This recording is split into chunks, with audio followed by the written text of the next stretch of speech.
welcome cryptocurrency investing community. My name is Mark Ansted, and I am honored to be here with EnjinCoin CTO Witek Radomski. Hi, good to be on. All right, Witek, let's just start with probably one of the biggest things that's on everyone's mind right now. What's your opinion with the current market right now? A lot of people are saying like the market's going to go really bullish, but we're still in this bear market. Like, what's your team's opinion on what's going on? Well, obviously the market went really high back in the beginning of the year, and there's always, markets go up and down. There's always a correction. As you've seen in the past, there's been many bull runs and then bear markets in Bitcoin in the past. So I think that's just what's happening. But in the overall long-term picture, it's always going up, right? And yeah, I think we're still in a very early stage of cryptocurrency where it really hasn't been adopted yet by the masses, and institutional money still hasn't got in a real big way. So I think the market has a long way to go in the future. Definitely. So as I said, you're from EnjinCoin. So can you give a little bit of a rundown about what EnjinCoin is? Give us a couple minutes about just trying to explain what the platform is and what you guys are trying to achieve. Sure. So EnjinCoin is a system, a whole platform of tools for game developers to put crypto items in their games. So what does this mean? It means actual items inside video games that people are playing are going to be cryptocurrencies themselves.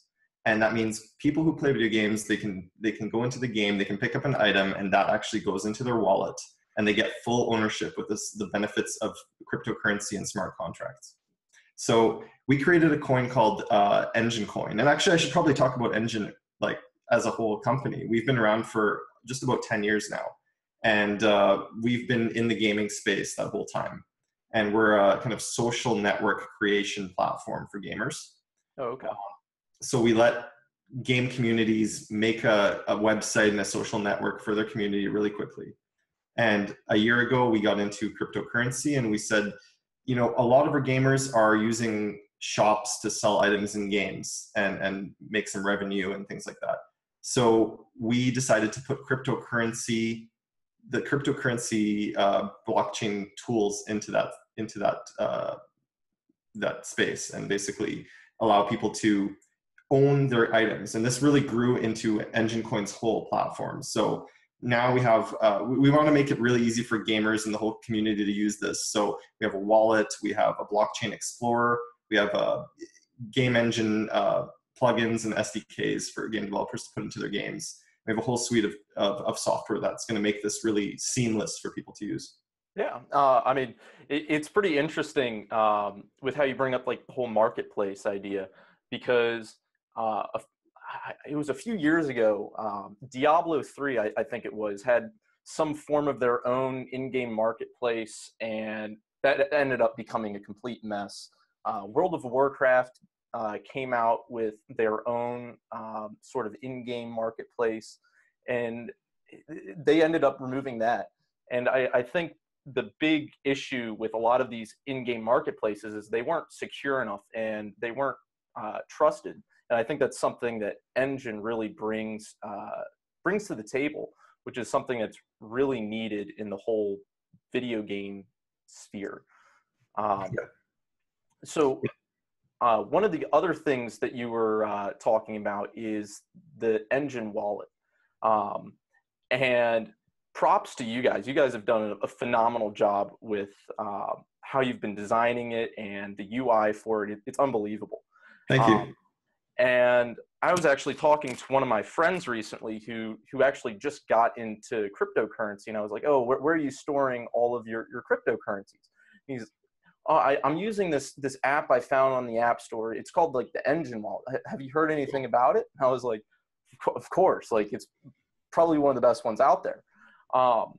And could you give a little explanation about the security behind it? Because that's one of the big things that everyone hears about Enjin's wallet and how simple it is to use.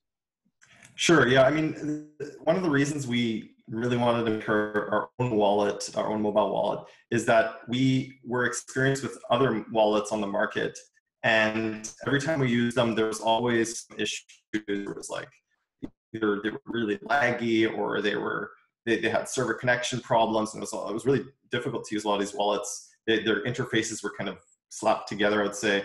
So we got our developers to look at the code of these wallets basically, and we found out that the way that the private keys were being stored was a very, I would say it was a very standardized, a standard library was used to store the private keys, to encrypt the private keys, and it was just software encryption, and there wasn't any real innovation being done on that front. So we were able to decrypt private keys, and actually we were able to access private keys in memory from some of these wallets, which means if you can do that, that means you can steal someone's cryptocurrency.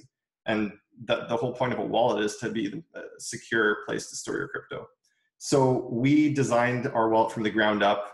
We basically coded the entire libraries to encrypt stuff, and we do it in hardware and software encryption on the wallet. And we added all sorts of safety features for things like if you have an app that may be monitoring your screen, we prevent that from happening. So there's a secure keyboard to prevent keyloggers. There's a bunch of security features baked into the wallet. So we think that this is the most secure wallet on mobile devices at the moment. So that's the security aspect of it. But the other big thing, and what a lot of people haven't seen yet, is that the wallet's going to integrate gaming features. When we release this whole platform very soon, when you join a game, the wallet will actually start interacting with that game, and it'll morph into that game's sort of helper tool. So when you're receiving items, when you're sending items, trading things, you'll get confirmations on your wallet, and you just have to press once on the wallet and confirm those things. So it makes the cryptocurrency experience a lot more easy than it's available right now. Oh, wow. That's definitely something that's needed. And can you one of the things that I was talking with a bunch of the people in your Telegram group, and you guys have an unbelievable active community. Yeah. And one of the things everyone was so excited about is the Singularity update. Are you able to give us an idea as to when that's going to happen, or what that's going to what it's going to include? Because that's something that so many people are really pumped about. Well, yeah, we're releasing a bunch of updates actually in the coming month or two. One of these things is going to be the inclusion of exchange functionality in the wallet. So you can easily swap tokens for other tokens directly inside the wallet interface. That's going to be amazing. You don't have to actually go put your tokens on an exchange. You can just use decentralized exchanges like Kyber Network, for example. You'll be able to choose the decentralized exchange you want and just choose the token you want to swap to, push a button, and that'll be swapped. You just pay the transaction fees on Ethereum or whatever network it is. And so that's a big feature. And we're also going to be adding support for collectibles, ERC 721 collectibles like CryptoKitties and others. And then the big update that I'm really excited about is the gaming update, which has all the gaming features baked into the wallet, and that's our whole platform. Yeah, I think that's going to be one of the big updates that's going to be coming up soon. I'm really pumped to see what happens with that. So one of the things that when I first started reading about Enjin that I found probably was one of the most unique parts about the platform and the utility of the actual Enjin token was how it's able to be melted. And can you explain to some of our viewers how that works? Because you're able to basically take your token out of an item. Can you try and explain that? Sure. So EnjinCoin itself, it's an ERC20 token, and we gave it the ability to be infused into gaming items. So when a game developer constructs their game or puts blockchain into their game, they'll make their items, I always use the examples like swords, helmets, bows and arrows and things like that. And Yeah, those things have to be made of a material in our concept. So you actually infuse those items with EnjinCoin tokens, and those items will then contain those tokens. And now when those items are distributed to gamers, they have some reserve value. You can think of it as a material value of the item. And now whatever happens with the game, you have full control of that token, and you're able to melt that token back into EnjinCoin.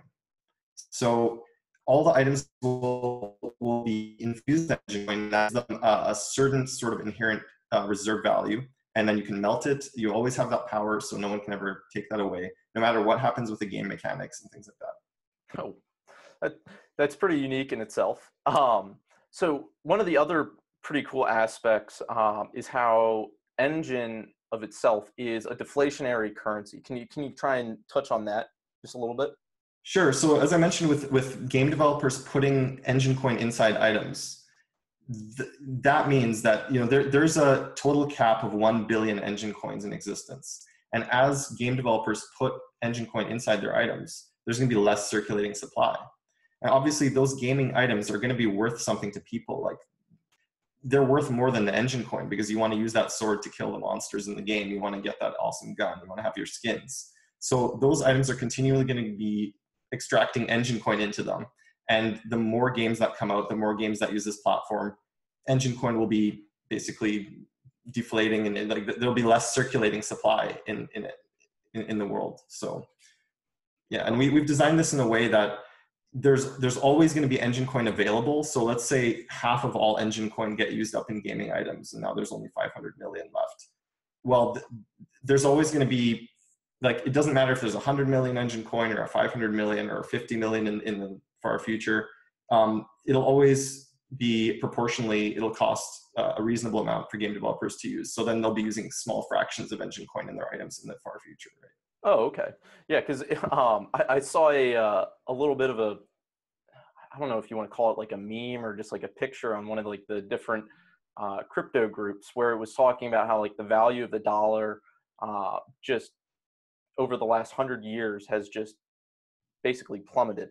And it's pretty cool how with Enjin, it's sort of able to combat that with actually helping developers by making it much more easier for them to use the Enjin token by making it a little bit cheaper, but still bringing that usage.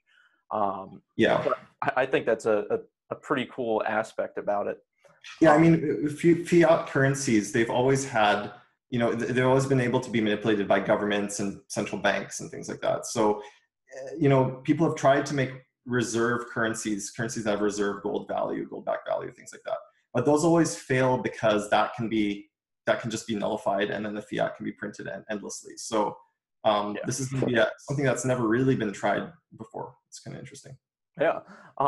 And I don't want to, I guess, praise you too much, but one of the things that's happened recently with you personally as a developer with Enjin is you've released two, I would say, revolutionary aspects in the whole cryptocurrency world and blockchain as a whole. So it was the ERC 721 tokens, and just recently the ERC 1155 tokens. Can you try and explain what's the difference between those? In my opinion, I saw it as kind of going from like a DVD video to a Blu-ray, getting like that next level up. Can you try and explain what those two tokens are, what they can do, and what the difference between them? Sure. Well, I can't take credit for ERC 721. That was made by a different team. But, back last year in the early days when we were starting to release material, we were starting to put some commits out on GitHub, we made one of the very earliest non-fungible tokens. And ERC 721 is a non-fungible token. So it may have, some of that work may have inspired it, but, we can't take credit for that. But we were working on these things a long time ago. And we were actually working on what's now called ERC 1155. And I'll go into what that is. So if you look at the existing two main token standards that are out there, ERC 20s, which are sort of like currency, like any unit of an ERC20 token is the same as the other unit. So you can use them to represent, gold or money or, rice or water or things that are just fungible. And ERC 721s came out to represent purely collectible and like an item that has a serial number on it that will only ever exist that one copy. So, any kind of collectible item that's that unique piece. But we saw that we were looking at developing non-fungibles and fungibles for game items, because you need those both in games. You need currency, you need weapons, you need unique characters and heroes and things like that. And we noticed that the current token standards are not flexible enough to support these kind of game items in larger games. They're basically limited because when you create a token, let's say you create an ERC20 token, you have to deploy a contract onto the blockchain. And we've seen, there's like 70 or 80 or 90,000 now ERC20 tokens out there. And I would say almost all of them contain just about the same code. They're almost the exact same thing. All they do is they change the name and the decimal places, but it's basically the exact same contract for every single ERC20 token. So why are people deploying the same thing over and over onto the blockchain? It really doesn't make sense. So ERC 721s have another problem where when you have that let's say it's a crypto kitty, we'll use that because that's the most popular ERC20. Crash the whole network. Yeah. So if you want to transfer those things, you have to transfer them one at a time. And you can only work with crypto kitties. So if you're playing a game, you don't want to have to, trade one unit at a time or have to also deploy tons of contracts. The game developer would have to make, kitties, they'd have to make swords, they'd have to make skins, and then deploy those all out as separate contracts. And that costs a lot of data, a lot of gas, and it's just not efficient to work with because everything is siloed in its own separate contracts and they all have their own permission system. And if anything needs to work with all those tokens, you have to, give permissions on this contract, give permissions on this contract, and do it all in all the contracts. So it's sort of like my analogy was going to the grocery store and you have a bunch of items to buy, but you have to actually scan the item and then you pay with your credit card and then you get a receipt. Okay, now I can scan my next item, my milk, and then get a receipt and pay for that milk by itself, and then get the bread and pay for that. That's not how we do things in the real world. So what I did with ERC 1155 is put all tokens into one contract. So if you can have fungibles, like you can have your game currencies and things like that, and you can have your non-fungibles like your heroes and your special edition swords and things like that, and you have them all in one smart contract. And what that does is now you can apply your permissions and anything you want to do with those, your trades, among all the items in that contract. So people can do a trade and they can trade 50 different items for a bunch of gold, and that would work. And you can't do that with any of the existing standards right now.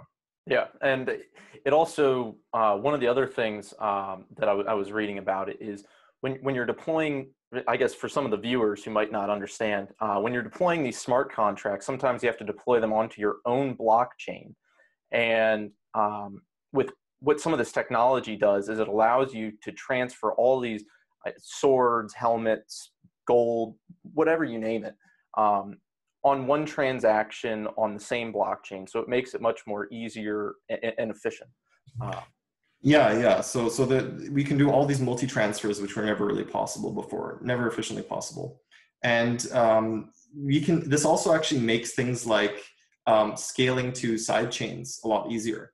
And we're going to be playing with that in Efinity, which is our scaling system, which we might talk about later. But when you need to do things like mass exits from side chains and you need to transfer assets between these things, it's very difficult to do it with one unit at a time and with all these different contracts working together. So games really require a different kind of token, and you have like a huge ecosystem of items in games. Like World of Warcraft, I think, has 109,000 items, different unique items, different types of gemmed helmets and all sorts of cursed things and stuff. So to deal with all those, no one's in the right mind would deploy 100,000 contracts onto Ethereum. It's just crazy. So we made this, and it's really efficient, and we've been playing with it for like maybe 8-9 months now, and in testing, and it's working really well. Yeah, it's awesome because you bring up World of Warcraft. I personally never really got all that into World of Warcraft. Personally, I was a big RuneScape fan back in the day. Oh yeah, RuneScape. Yeah, I loved it. That was a lot of fun. And I didn't get the experience to see like all the different I guess items within World of Warcraft, but I know from personal experience with RuneScape, it was ridiculous. Like the amount of things you can mine, smelt, create, and just trade as a whole, it was incredible. So this type of technology really brings an amazing solution to game developers and users. And so bringing that in with like the whole game developers, one of the pretty awesome partnerships that you guys recently had was with Unity. And can you go into a little bit of detail about that? I know they're allowing you guys to share your SDK on their platform for developers. Can you go into detail about that? Sure. The thing with the Unity partnership is, well, Unity by itself is I think it's 45% of the entire game market. 45% of games are made in Unity, which is crazy. They have such a huge influence on the gaming market. So game developers use this game engine. It basically lets you, it creates the graphics for the game, the audio, all the boilerplate stuff. So game developers can just focus on their actual artwork and actual game design and code that runs the game. So with our partnership with Unity, we're going to launch our Engine Unity plugin, and that creates a visual interface for game developers that if you want to just create your entire item economy without knowing a line of code, you'll be able to do that with the Unity plugin. You can just type in all the parameters, all the details about how your item works and behaves, and you hit mint or create, and that goes to your wallet, and it signs a transaction that goes out onto the blockchain. So with this plugin, you can actually, in a number of hours, add blockchain to your game, which is revolutionary. And with the partnership with Unity, they're actually going to be certifying and verifying all the code that we put out, because our goal is to target large, well, we're targeting indie games and also large games that have a lot at stake. And when we keep updating this platform, Unity themselves are actually going to look at all the code and make sure that it works with all the versions of the games that come out. So it's a really valuable and interesting thing for us. That's pretty sweet. Have you guys gotten any feedback from Unity or developers about the plugin, or what's that been like? So we're working with a few developers on the back end. We haven't announced most of them. We've announced War of Crypto. That's going to be doing their pre-sale of their game this month, but they're still working with our sort of test beta versions. And Unity themselves is going to be reviewing the whole system very soon, probably in about 2 weeks from now. So we're just on the verge of release right now, and we're just polishing up, trying to find any bugs, making sure that all the unit tests are perfect, and then we're going to start getting more feedback. But the thing that we've got with game developers, I love talking with game developers because they think of things that we've never thought of, right? Like, I want to do this with my token. I want to, trade it and take a cut of fees, and then only allow it to be traded in a certain situation. And we have to look at our platform and say, is this going to work with this? And so we were able to make a bunch of tweaks in the last few months to make sure that they can do anything they want, and that's really valuable. That's sweet. I bet because one of the things I was going to go on to next was about your team actually was out at E3, had a big booth. I think War of Crypto, the organization that is building their game off of the ENJIN token, was there at the booth with you. Correct me if I'm wrong. Yeah. What was the feedback like from, I guess, game developers, just people who play video games? What was that whole experience like for the team being out there? So unfortunately myself, I wasn't able to get out to E3, and I really wanted to go to E3. Hopefully next year I can make it out. But I'm leading the tech team, so we've been just like, our heads have been down in the last number of months just getting this stuff out. But Roger, who was there, actually just shared a document with us with all the follow-ups from E3 and all the game companies that we're talking to that want to use this technology. And my mind was blown, because some of these games are like, holy cow, these guys want to use our tech. It's like, holy cow, this is amazing. So yeah, I just can't wait for these deals to go through. I'm really interested to see if this is going to hit these games, because we got a lot of attention. Like, from what the team has been telling me, everybody was coming up to our booth and saying, how do we get this into our games? I want to use blockchain. I don't know how. And this is exactly what we designed this for. So it's great. Yeah, that's awesome. And so one of the organizations I mentioned that was with you there is War of Crypto. What is War of Crypto? How are people going to be able to play that game? And how can your community or just your regular gamer get into it? So War of Crypto is a game where it's going to be a 3D game, and you basically have your heroes, which start out as, small, cute heroes, and then they level up as you go through the game. They start leveling up into more epic things like, epic dragons and things like that. So there's going to be a whole selection of heroes that you can start out with. And the way that they're doing this is they're going to do a pre-sale to fund the continued development of the game, and sell collector's edition heroes. That's going to be around the end of this month. And you'll get those heroes as soon as you contribute to the pre-sale, and those will go into your wallet. And as soon as the game launches, you'll be able to battle those heroes against each other. You'll be able to level them up, and data will be added to those hero tokens. And those are going to be non-fungibles built on Enjin. So every hero will be a unique thing, and its stats will change and grow and evolve over time. And then it goes through these evolution periods. So after it hits a certain level of skills, it'll level up into the next version of that hero. So it's going to be a really cool 3D game. We've seen, blockchain games, which are just data and websites. And then we're starting to see some 2D kind of cool looking games. This is going to be a 3D game where you get to battle your heroes. So it's going to be pretty fun. That's awesome. So with it being a 3D game, I know one of the pretty cool aspects about the whole Enjin wallet is you're able to have your in-game items in your wallet. So it's basically in two places at one time.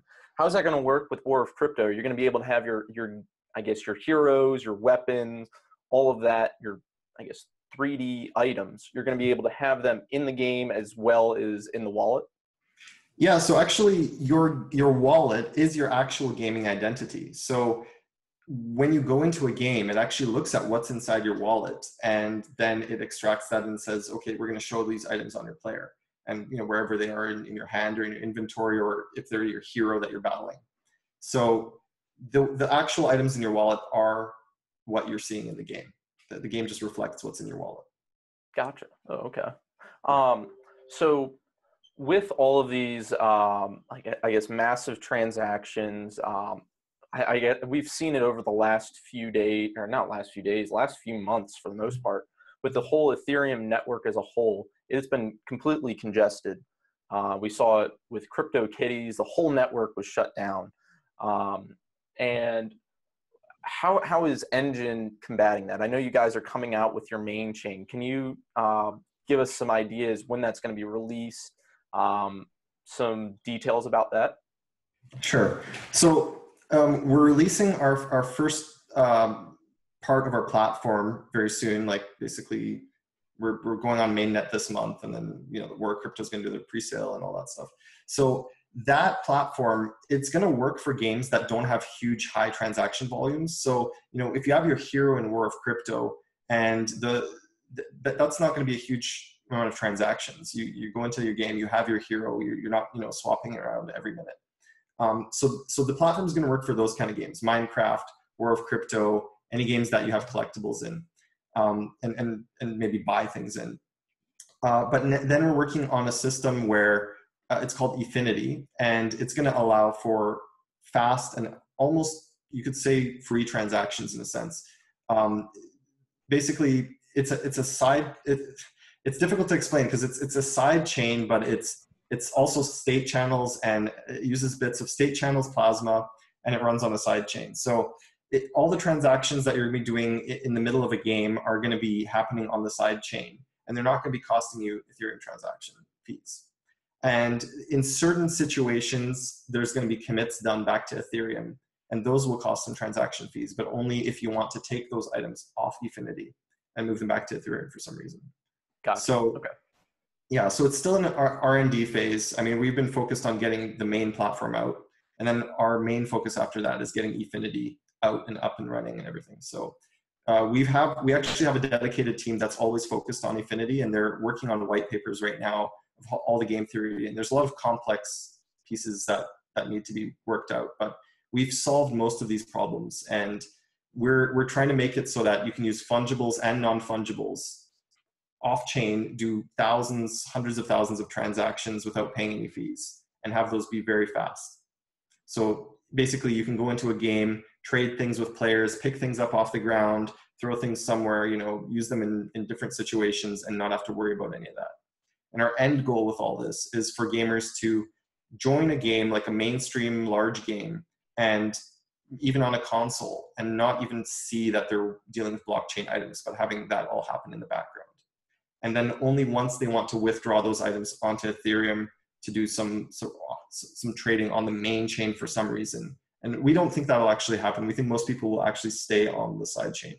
But if they want to withdraw that, then they can. Yeah. So if they want to withdraw that for some reason, then they'll be able to get deeper into that. Oh, okay. That's always important. And because I've found with a lot of projects, it's really good to hear that you guys have a whole team that's completely focused on doing the Efinity update, because we saw, I think it was last month or a few weeks ago, when EOS brought out their mainnet, they had a bunch of problems, and that's a good thing that you guys are focused that you don't want to have any of those things happen. So when you go full scale, you're ready to go and you're out firing. Yeah, well, the other thing about us is we're always going to be linked to a highly secure blockchain like Ethereum. So we don't have to deal with running a complete new chain from scratch. There's always going to be that security of the main chain, and then the fast transactions happening on the side chain. And yeah, with regards to our team, we have 2 or 3 people that are like basically 2 PhDs that are focused on this stuff. And they're 100% working on Efinity. And then we have our core senior developer team, which goes between our smart contracts and Efinity and some of the other things. So right now, those 2 guys are still working on the white papers and solving all the problems on paper right now. And then our main team, we've actually built in basically a way to enable Efinity on our existing platform. So that's ready. So people can already start using our main platform to build game items. And then we'll basically enable Efinity support, and then they'll start working with the sidechain. Gotcha. That's awesome. Well, I guess an early congrats on that. Let's wait till it's out, and then we'll start talking about it in greater detail. But yeah. Exactly. It was actually pretty interesting. I was reading an article. I think it was earlier today or yesterday, with PlayerUnknown Battlegrounds. There was this huge fiasco with their whole, I guess, game ecosystem, where people were, I guess, hacking into the game and essentially cheating. And we saw something similar with that with GTA 5, which I actually played a ton of. I love GTA 5. And I actually stopped playing the multiplayer because of the issues that they were having. People were basically like creating money out of nothing. How is Enjin preventing some of these types of issues? Because I think as people start to learn coding and becoming better developers, these regular games are going to have more and more of these issues. How is Enjin helping to combat some of these types of problems? Well, it's a complex issue. I mean, cheating in games, you're never going to be able to stop hackers completely, unless maybe if you have an airtight blockchain, fully blockchain-based game. But on the base level, what we do is when you create items, when the game developer creates their item system, they can put certain restrictions on if there will only be a certain amount of items distributed, for example. So if you have some rare, rare gun that only has 10 copies in the game, then there's literally no way to create more of that. As far as we know, the blockchain in like Bitcoin, the core Bitcoin or Ethereum blockchain hasn't been hacked ever. So it's one of the most secure networks that we know of. And these smart contracts, as long as they're done correctly, and we've been auditing these contracts endlessly, and we're having a professional team audit them as well. As long as these are 100% secure, then we can have a reasonable hope that no one can circumvent these things. So basically, you can create items, you can create a limit to how many can be created, or a certain formula of how many will be created in that game, and then you can't dupe items. But the real difficulty is when game developers are developing their games, if you have the server the game server itself, if that gets hacked and then that one decides to send things to players, it's very difficult to protect against that. But hopefully with the blockchain tools, it'll allow people to take security a lot more seriously and make sure that they put limitations on everything. Like, maybe they have a piece of software that distributes items to players. It can have certain limits on it, whereas you can only send X amount of items a day to players. And then that adds a huge layer of security.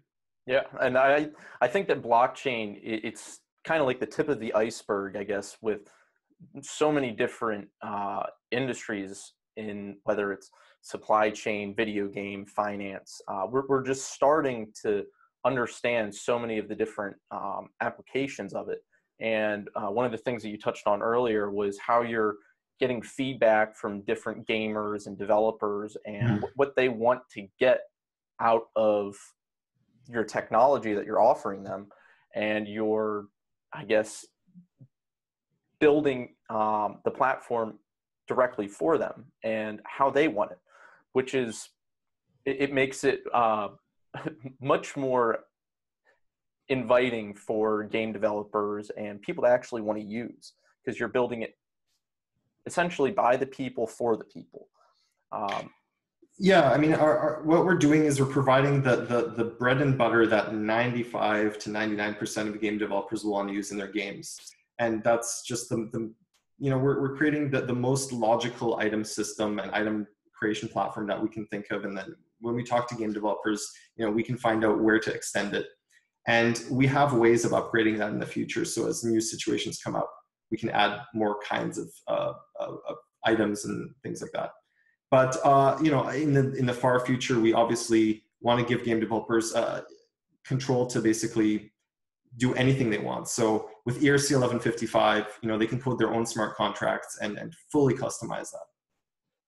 Yeah, that's pretty sweet. And one of the things that I think really got a lot of people's attention about Enjin was with the Microsoft plugin, the Minecraft plugin, because that's probably one of the most widely used games, whether it's on Xbox or PC. I played it a lot myself, just because it's a lot of fun to get a little creative on there. Yeah, it's legendary. It's awesome. It's awesome. And how does the SDK and the plugin work for Minecraft? And let's say for me, myself, I have it downloaded on my Xbox downstairs. If I want to start trying to use the Enjin, I guess, application on there, how can I do that? So the Minecraft plugin in its current form is designed for multiplayer servers, people who host Minecraft servers. They would install that onto their server software. And now anyone who joins the game, if they have a wallet that has crypto items, those items will show up on their player in the game. So the things that we've gotten working are, we can show the items on the player in the inventory. You can drop items, you can pick them up, you can trade them between players. And when you receive an item from the server, it shows up in your wallet. So So that's the core of the Minecraft plugin. And we're, it's been our focus to just get the core working. And we actually had to redo the Minecraft plugin a number of times now, because we had a GDC version and then we had to recode it to work with the Java SDK, which was redone as well. So now we have a really strong base in the console version of Minecraft, to do all the basic stuff, melting, trading, all those things. You can actually do a lot of the other SDK operations from Minecraft as well, but that's sort of a niche case. But yeah, as a player, you can go in. If you have items, they'll show up in the game, and buy a server, from a server, it'll show up in your wallet. And that's what we have right now. Oh, it's pretty sweet. Hopefully I can try and figure out how to get that done on my Xbox and try and hook it up. Because that's definitely something that I think it would make it more secure and probably make it a lot more fun to use, whether it's with me or some of my friends that I'm playing with. Well, yeah, I mean, yeah, there's a lot of Minecraft servers out there that are modded, and they offer certain item packs and things like that, and this is an interesting new element to the game. So now that you can trade items with people and they're worth something, it's pretty cool. Oh, definitely. I mean, who doesn't want I guess if you get like a diamond pickaxe or something like that, and it's like, here, I'll give you $10 for that. Exactly. All right. I'm not going to complain. Yeah. So one of the other things that your team is releasing is EnjinX. What is EnjinX? What does that bring to, I guess, anybody in blockchain or everybody in Enjin?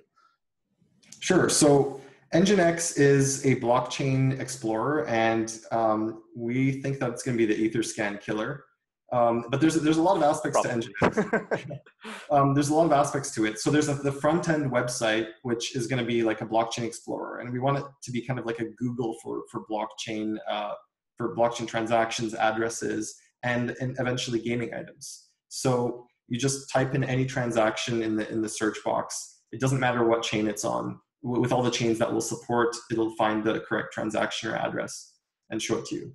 And we've been working on optimizing it so it's extremely fast, and you don't have to wait around. And we're also committing not to show advertisements on it, so it'll always be a nice, clean interface. That's awesome. But the real vision for that front end is going to be for it to be like an encyclopedia of blockchain gaming items. So we're going to show ERC 721 collectibles. We're going to show our Enjin items. And we're going to show all the stats about them and the pictures. And eventually, when we have things like 3D models in Enjin items, you'll actually have a web rendered 3D model there you can rotate and stuff. So if you think of services like Wowhead for WoW, where you can go into you can see every single item and their stats and things like that. And we'll have that for the blockchain, and you'll be able to see your friend and see his item sets for each game and things like that. So the initial release of EnjinX is going to be Bitcoin, Litecoin, and Ethereum in ERC20 and 721 tokens. And then as we go into the future, we're going to add more and more chains to it. That's awesome. And now, that's one of the biggest problems with Etherscan right now is it's dedicated only to basically ERC20 tokens and Ethereum. Yeah. And everyone has like their own blockchain explorer for their own blockchain. Yeah. Yeah. So the other aspect to this, so we're going to have this website out, and the other side of it is there's the back end that runs the website. And the back end is actually going to be a full-fledged API that anybody can use. So our other angle with this is anyone developing for blockchain can actually use our unified API to access Bitcoin, Ether, Litecoin, and the gaming items. And you can build web widgets and web apps and websites and even games that use this API to just get data. So it'll make it a lot easier, because using the blockchain nodes directly, like if you're trying to query for something, you have to do a lot of work. You can't. It's slower just to directly query the blockchain. So we have everything nicely indexed in the back end, and we have more features than the other APIs are providing. So you can quickly find out balances, find out transaction histories, find out a lot of things that you couldn't in the other APIs. So this is actually something that I kind of just thought of off the top of my head. Are you going to be able to put together, I guess, wallets from, since you're saying you can get stuff from different blockchains, are you going to be able to essentially connect different wallets or addresses that you have, whether it's Bitcoin, Litecoin, and Ethereum, to see what you have as like a total balance for all of those blockchains? Yeah, it's an interesting thing to explore. I mean, in the Enjin wallet, you can kind of see that. But in EnjinX, we're focusing. We don't really know who owns, you know, each blockchain, right? So Yeah. it's gonna be per blockchain, but you can easily use the same API to say, you know, give me the transaction history of this Bitcoin address or Litecoin address or Ethereum address or anything like that, and you don't have to code for each single separate blockchain separately. Gotcha. Because I think that would be a pretty cool aspect to throw in there, because you don't really need to have the private keys for all those different wallets. You just have to have I guess the public key to see what you have in there and the transactions that you've had. Definitely. That would be a pretty cool thing to, I guess, mush all together to have on one, I guess, web page, instead of saying, I'm going to go to the Bitcoin block explorer to see what my balance is, go to the Neo or Ethereum, you name it. Yeah, I mean, the blockchain space is really fragmented, and all the tools it's all, you know, open source, and all the tools are made by all these different people. So we haven't reached that point of unification yet, but tools like this is going to help it happen a lot faster, because now you can make unified interfaces, you can scan different blockchains, you can put this all together. Because, you know, if you think 10 years down the line, you know, people are going to be using all sorts of crypto in all sorts of ways as the markets develop. So you want to know what you own, right? Yeah, definitely. I mean, that's one of I think the biggest thing with I guess cryptocurrency as a whole, whether it's basically anything in this world in terms of technology, we want to have that ownership in what its value is. And I think this is giving it in the video game aspect, which is something that's definitely needed. So one of the things that I wanted to try and get to was, I think I mentioned it before, but you guys have an unbelievable community. Like, there's so many people that have downloaded your wallet. As a gamer myself and a big supporter, like I love being a part of it and supporting you guys. And some of these people were trying to get to know you a little bit better as a person, as a video gamer. What is your all-time video game to play? In all of history, my favorite? I guess so, yeah. Let's hear it. I don't know if a lot of people remember the top three. Okay. I'll have to say, top one is a little hard. Yeah, I know. I've played a lot of games, but this one's a bit of an oldie, but it's called Anarchy Online. It was a MMORPG, and it came out before WoW, a few years before WoW. And I loved it because I'm a huge futurist cyberpunk fan. So a game where you go into this massive world, and they also had like tens or hundreds of thousands of items, and you can, you know, build robots, and you can build nanotechnology and implant it into yourself, and then fight people and stuff. It was a really fun game. And obviously, I was huge into Counter-Strike and Team Fortress 2 and stuff like that. But that whole Valve sector, that was awesome. And yeah, so I mean, I love those FPSs, all of that. And I have a soft spot for adventure games. I know it's maybe kind of lame, but I love adventure games. Nothing wrong with that. Play adventure games than watch movies, because those are awesome. Oh, of course. I mean, it's kind of funny. I was having a conversation with one of my friends, and they're like, because I was telling him about some of the video games that I play. One of the big games that I play right now is Smite. And they're like, "Oh, you're such a nerd." And I was like, "I don't care. I'm a nerd, but it's fun." Oh yeah, man. There's nothing like just getting, like, you know, it's the weekend and you can spend all weekend like playing Civilization or whatever. It's freaking awesome. Oh yeah, I have it downloaded on my computer. Yeah. So one of the other questions, if you were to implement ENJIN's SDK with any video game or organization, who would it be and why? Man, that's with any video game, I have to choose one. I mean, I want them all. I want everyone to use Engine because it's such a great tool. But let me think. I guess your favorite one that's out there right now. Let's go with that. I mean, I'd love to see it in something like PUBG, PUBG or Fortnite. That would be really huge. And maybe one day we'll see that happen. Yeah, I mean, hey, we got a lot of people watching. Maybe someone can help make that happen. I mean, come on. Let's see, like the Engine community, CCI community. Let's try and make that happen. Why not? Yeah, that'd be sweet. So I guess going forward for Engine, where do you guys see, I guess, EnjinCoin in 6 months? Where do you see yourself in about a year or like a few years down the road? What are you expecting to happen?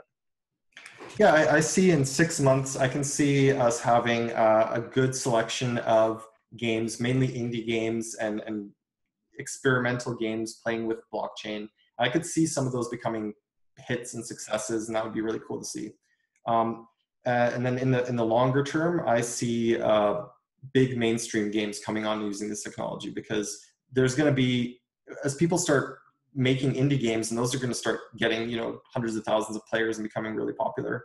The bigger companies are going to look at this and say, "Holy cow, we gotta put this in our games too." Gamers are going to want this in their games. They're going to start playing stuff like you see how big Minecraft became.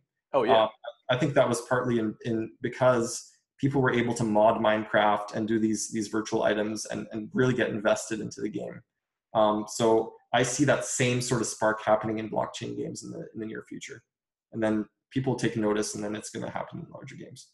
Definitely. I mean, everyone always says it has to start small, and then it's going to explode. Yeah, totally. So it's going to be pretty interesting to see what happens going down the road, because I think this is just an unbelievable tech that people have to acknowledge and take advantage of. And it's right there, and it's available to use in about a month.